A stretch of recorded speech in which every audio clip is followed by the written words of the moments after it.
Linux is a powerful OS, but because it is very hard to set up on its own and you don't want to fully commit to it by removing Windows from your laptop.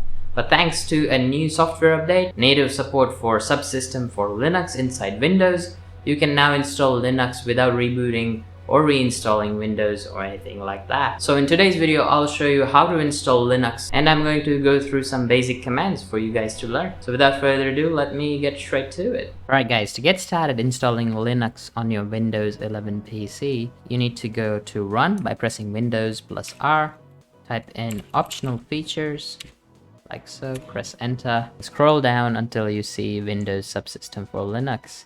We need to enable that to download Linux. Second thing you need to do is to enable virtual machine platform. You can also use the virtual machine method, which I made a video on right up there.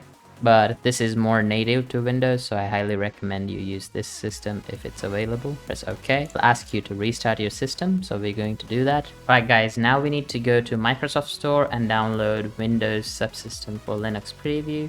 Just click on Get. I'll leave a link for this in the description for you guys to just click and download. 132 megabytes. While that downloads, I'm going to go to Ubuntu on the same Microsoft Store and then download that. So there are multiple options here. You can choose from LTS, this, that, and the other, but we're just going to use the regular Ubuntu, which will give us regular updates. Just click on Get.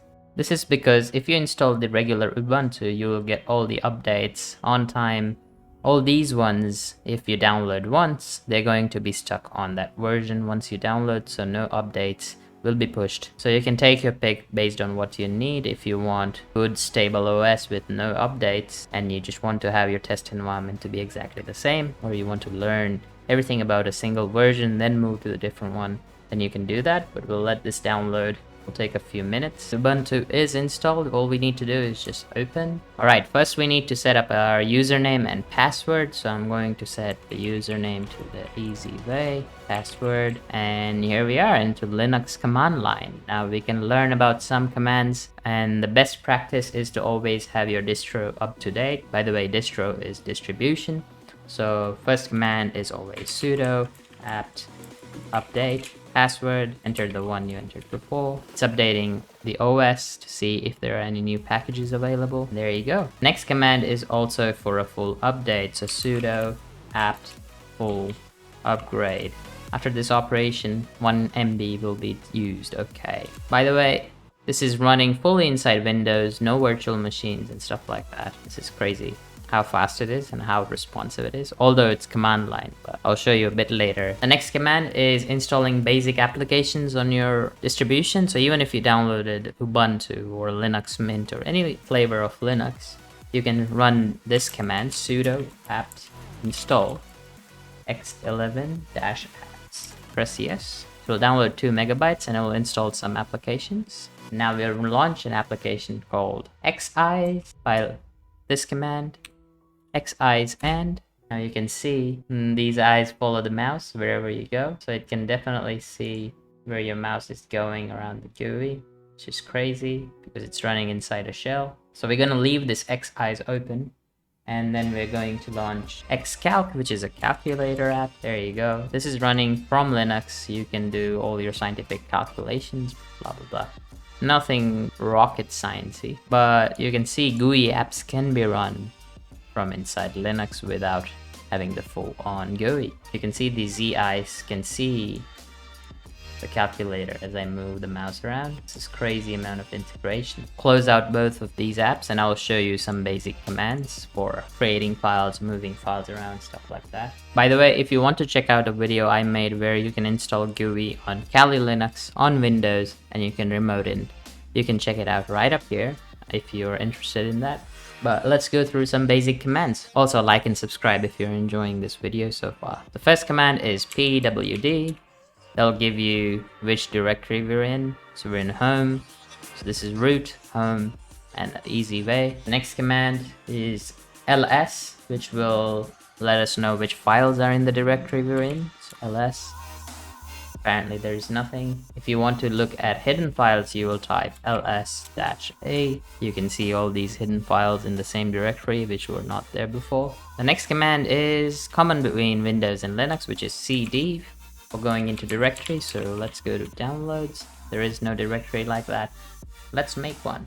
mkdir downloads, that's been made. Now we can say ls. You can see downloads folder is visible. So we'll go cd downloads. We're in downloads folder. Now we can use a command to make a folder. Say for example, I would say mkdir folder called Flex server. So it apparently created two folders if you included space between it. So there you go. Now if I wanted to delete this directory, all I have to do is type rmdir.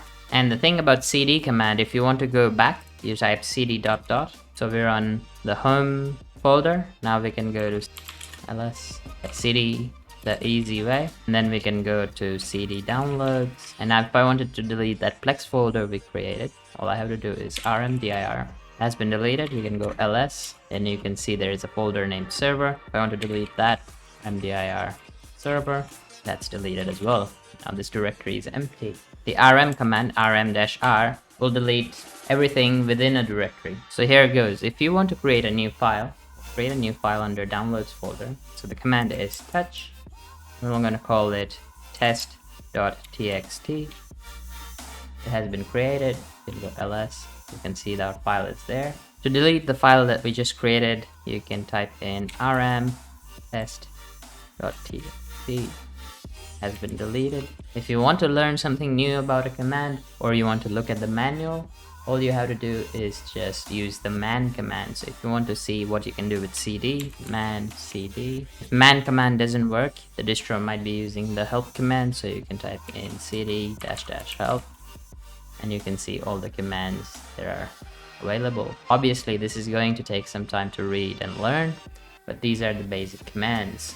The last couple of commands are very easy, so we'll just quickly create a file, profile.txt. So we have our file. If I want to copy or move it, I'll use the cp command or mv. mv is move, cp is copy. So let's copy it, and we're gonna create a new folder called new folder, mkdir. New folder has been created. Go back to downloads by going cd downloads. Then we can copy cp profile.txt. One easy way. New folder. There we go. If we go ls, we can see our file is here. If we go back cd dot dot and then go to cd new folder, go to ls, you can see our file has been copied.